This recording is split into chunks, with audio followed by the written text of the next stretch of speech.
There are very few mediums that can transmit ideas, stories, or emotions as well as music does.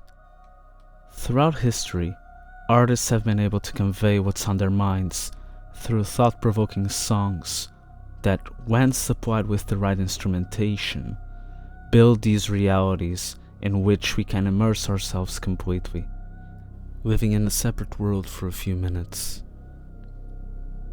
Some realities are happy, some are sad, and some are flat out disturbing.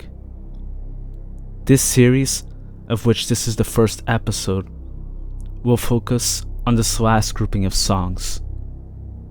All of these songs are meant to be experienced and not enjoyed, and I must warn you that the topics that I'll be focusing on in this video, and the song on which this video is on, are not easy to stomach. So if you're a person that doesn't handle these types of songs very well, this video isn't for you. For the rest of you that are still here, welcome to Songs That Have Disturbed Me.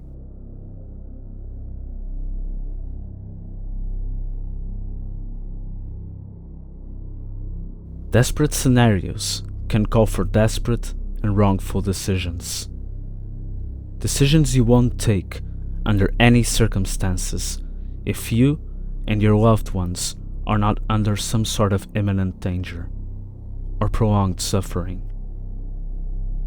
A story like that of 1988's film Grave of the Fireflies comes to mind. How brutal conditions and the desperation to not lose the people who you care for most in this world can lead you into actions such as stealing. Another example is 2002's movie John Q, where a man takes a whole hospital ward hostage in order to get his son to receive a heart transplant that he needs to survive. Even the more outstanding, civil, and upright person can descend into depravity in these conditions. And Frankie Teardrop describes in detail the worst possible choice a person can make when subjected to extreme conditions.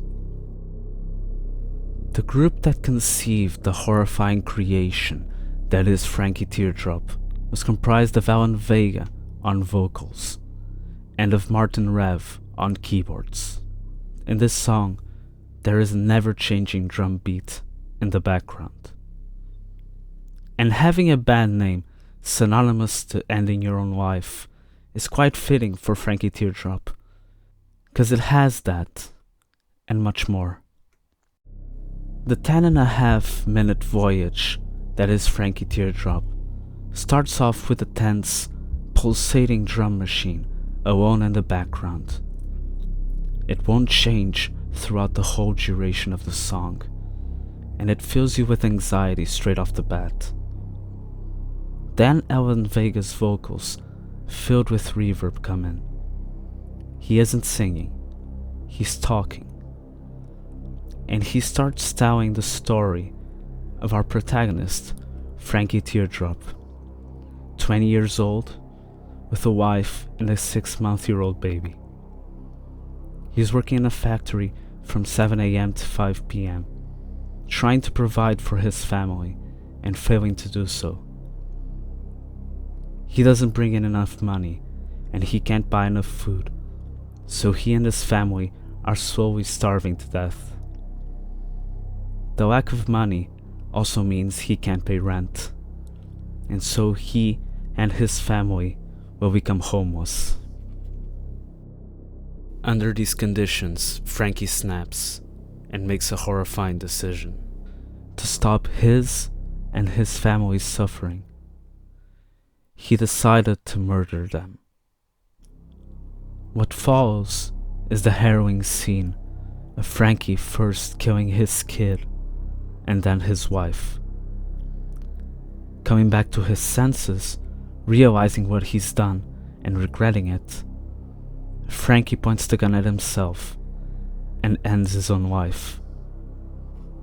This sequence is beyond terrifying, and to be honest, I'm not quite sure I even finished it when I first heard this song. The keyboards aid in the previously mentioned tension of the drum machine, but they are not very loud, which is purposefully done to provide more impact to the most well-known aspect of the song: the screams. See, the song doesn't just tell you that the characters are dying. No. Alan Vega screams into the mic. A small grunt is heard when the child dies, yet when the wife and Frankie die, you hear an ear-piercing scream that scares the living hell out of you. At this point, I feel really on edge and filled with anxiety, but we are only halfway through the song. Devilish sound effects start appearing as it progresses, and for the next few minutes, that, as well as some small screams, is all we hear. Then, the voice comes back, telling us that Frankie has gone to hell, followed by more screams. And just as the song is about to end, we are treated to its last lines. Come on, get up. We're all Frankies. We're all lying in hell. Come on, get up. Followed by a final scream before Frankie Teardrop comes to an end.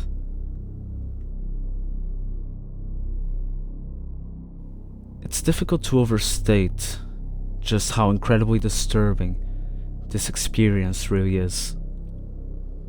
And to me, the more you think about it, the worse it actually gets. Since it's not too unlikely that this has indeed happened to people throughout history. Stories of this sort always make me think of events such as the Great Depression, the Great Famine of Ireland, or even current poverty and hunger-stricken places, such as some parts of the Middle East and Africa. Because it's not too far-fetched to think that there are more Frankies out there. But when I think of it, the worst part comes at the end, with the final lines of the song that by themselves tell of a horrifying truth. It is a way of suggesting that given the right circumstances, we, as human beings, can all commit horrible sins. We may think we will never descend to the depths of depravity, but given the right circumstances, who is to tell what might happen? I'm not saying that will ever happen to any of us. I really hope not. But even the strongest person can be broken. And that's all that Alan Vega is saying, in my opinion. We're all like Frankie Teardrop. In extreme circumstances, who knows what we would do? To those of you who watched so far into this, thank you so much for doing so. Don't forget to like and subscribe and all that stuff. As I said before, I'm thinking of making this into a series, since there are a few songs that I consider to be as disturbing as Frankie Teardrop, if not more. So if this reaches like 50 likes, that's what I'll do. Again, thank you so much for watching. My name is Joe Fiki, and I'll see you next time with another video. Bye bye.